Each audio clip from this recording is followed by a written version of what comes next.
Hi friends, welcome to English planet. Friends, इस screen पर प्रकट होने वाले शब्दों को प्रश्नवाचक सर्वनाम कहते हैं। इनका इस्तेमाल पूछताछ के लिए किया जाता है।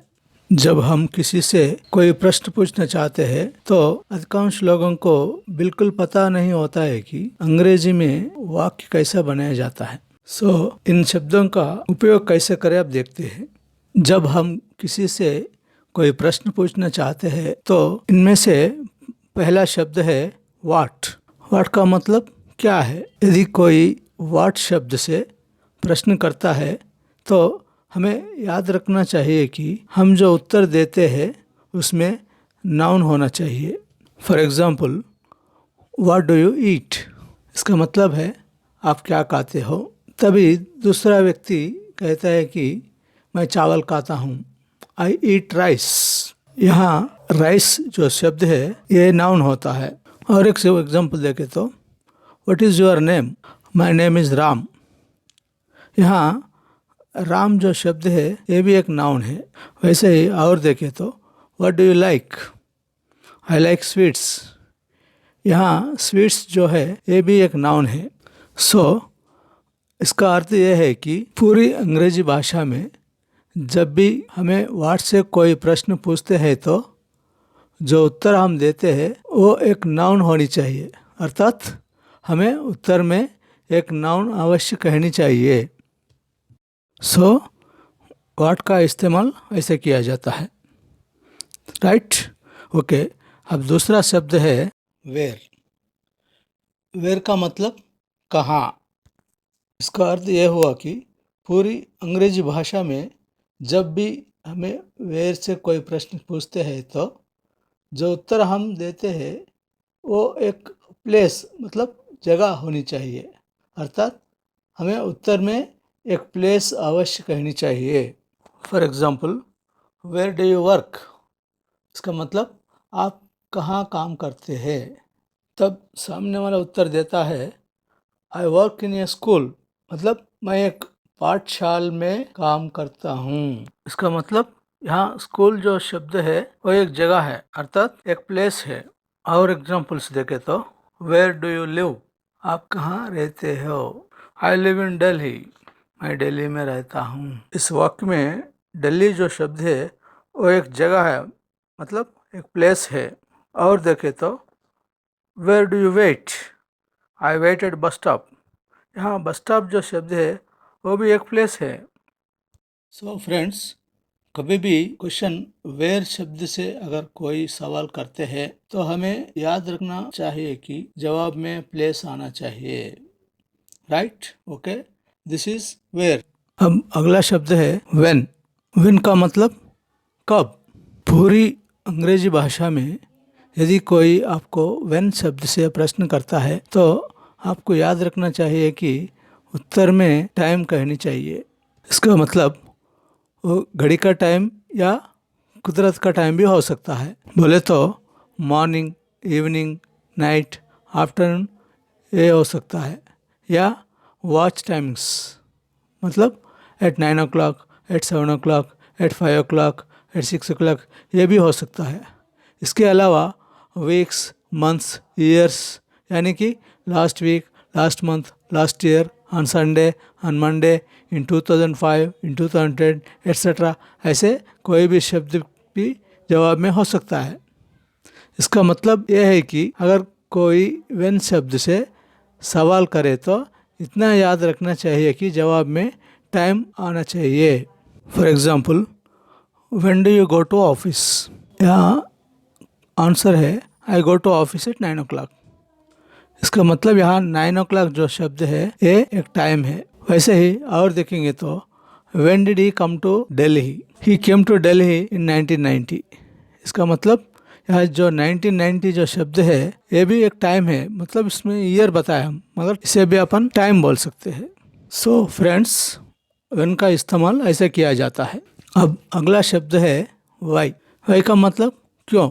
यहाँ कारण जानने के लिए वाई शब्द का प्रयोग किया जाता है। कारण मतलब रीज़न, यानी कि पूरी अंग्रेजी भाषा में जब भी हमें वाई से कोई प्रश्न पूछते हैं तो जो उत्तर हम देते हैं वो एक रीज़न होनी चाहिए, अर्थात हमें उत्तर में एक रीज़न अवश्य कहनी चाहिए। For example, why do you work? आप काम क्यों करते हो? आई वर्क फॉर मनी, मैं पैसे के लिए काम करता हूँ। यहाँ फॉर मनी जो शब्द है एक रीज़न है। वैसे ही और देखेंगे तो वाई डू ईट, आप क्यों खाते हो? आई ईट टू लिव, मैं जीने के लिए खाता हूँ। यहाँ टू लिव जो शब्द है ये भी एक कारण है, मतलब एक रीज़न है। सो वाई शब्द से कोई भी प्रश्न करे तो उत्तर में रीज़न आना चाहिए बोल के हमें याद रखना चाहिए, राइट। ये वाई का इस्तेमाल करने का तरीका। अब अगला शब्द है हाउ। हाउ का मतलब कैसे। जब भी हमें हाउ शब्द से कोई प्रश्न पूछते हैं तो जो उत्तर हम देते हैं उसमें हमें सिचुएशन या बाय मीन्स ऑफ ट्रांसपोर्टेशन या एडवर्ब्स और क्वालिटी क्वांटिटी इनमें से कोई भी एक शब्द कहनी चाहिए। For example, how do you go to office? यहाँ जवाब है कि I go to office by bus. यहाँ बाय बस बोले तो ट्रांसपोर्टेशन है। और एक एग्जांपल देखे तो हाउ डज शी वर्क, वो कैसे काम करती है? शी वर्क स्लोली, वो धीरे धीरे काम करती है। इसका मतलब यहाँ स्लोली जो शब्द है एक एडवर्ब है। और एक एग्जांपल देखे तो how is she is beautiful. यहाँ ब्यूटीफुल शब्द जो है इसे एडजेक्टिव कहते हैं।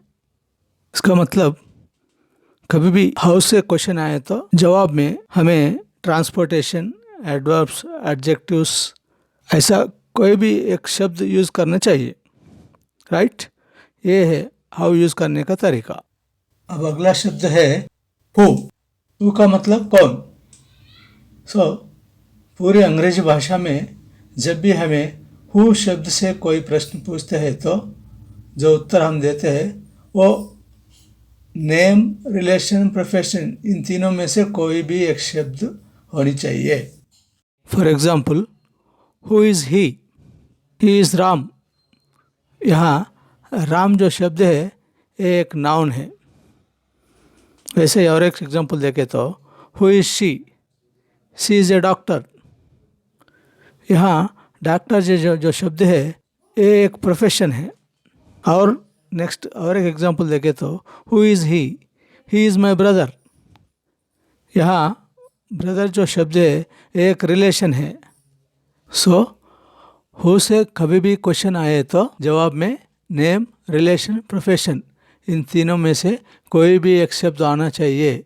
ये इतना याद रखना चाहिए हमें यूज़ करने के लिए हु, राइट, ओके।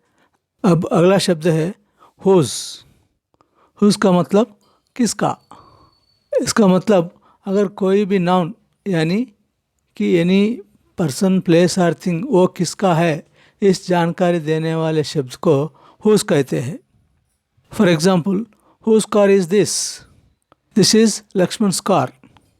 यहाँ लक्ष्मण कार, इसमें वो कार किसका है इसमें बता रहे। लक्ष्मण ये जो शब्द है ये हुज़ है, मतलब इसको पोजेशन बोलते हैं।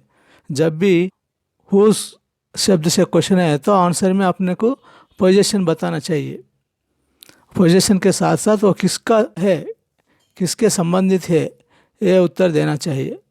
मतलब इसमें नाउन, रिलेशन, प्रोफेशन इन सबको यूज़ कर सकते हैं मगर इनके साथ साथ पोजेशन बताना चाहिए। ये हुज़ यूज़ करने का तरीका। अब अगला शब्द है विच का मतलब कौन सा। अगर विच शब्द से कोई भी हमें प्रश्न पूछते हैं तो उत्तर में क्वालिटी, क्वांटिटी, कलर या कंपनी का नाम इनमें से कोई भी एक शब्द का प्रयोग करना चाहिए। For example, which car is this is A Maruti car. यहाँ हमने एक कंपनी का नाम बताया है, मारुति जो है वो कंपनी का नाम है। और एक एग्जांपल देखें तो which animal is this is a big animal. यहाँ बिग जो शब्द है एक एडजेक्टिव मतलब क्वालिटी बता रहा है। और एग्जांपल्स देखें तो which cat is this is a black cat. यहाँ ब्लैक जो शब्द है ये कलर है, मतलब विच शब्द से क्वेश्चन आए तो कलर भी बोल सकते हैं। सिर्फ यही नहीं, अलग अलग जगह का नाम भी बोल सकते हैं। For example, which city is this, this is Mumbai city, यहाँ जगह का नाम भी बताया है। सो विच यूज़ करने का तरीका ऐसा है। कभी भी इस शब्द से क्वेश्चन आए तो उसमें अपन quality, quantity, colour, company name, अलग अलग जगह का नाम भी बता सकते हैं। सो ये विच यूज़ करने का तरीका है, राइट। ओके, अब प्रश्नार्थक सर्वनाम में लास्ट शब्द है whom। whom का मतलब किसको, किसे।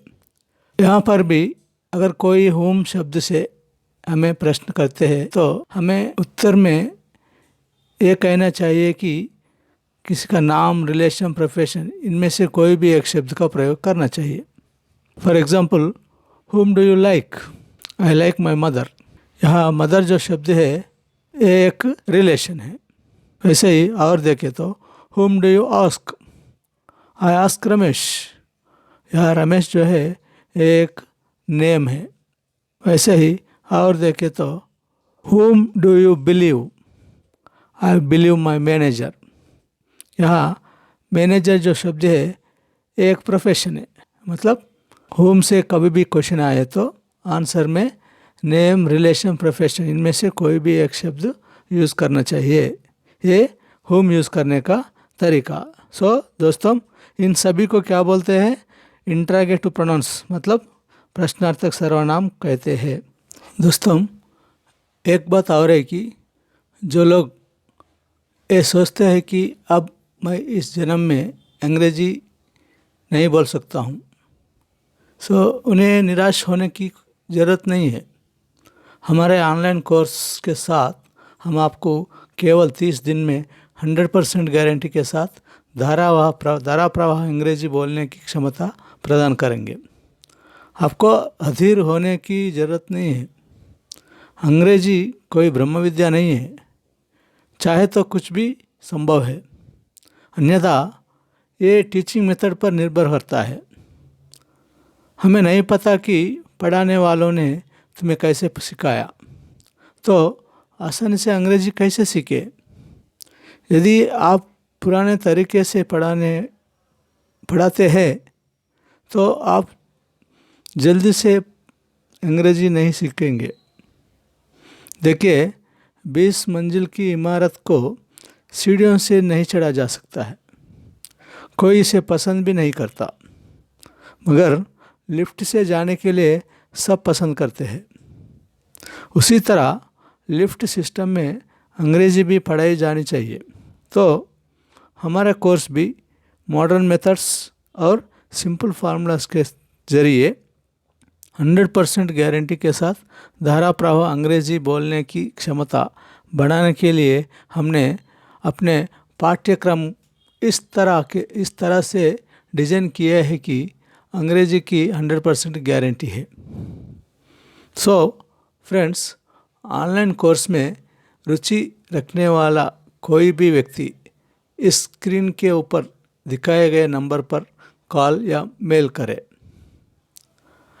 हम आपको और एक रिक्वेस्ट करते हैं कि अगर आपको ये वीडियो पसंद आए तो प्लीज़ सब्सक्राइब कीजिए, लाइक कीजिए और शेयर कीजिए।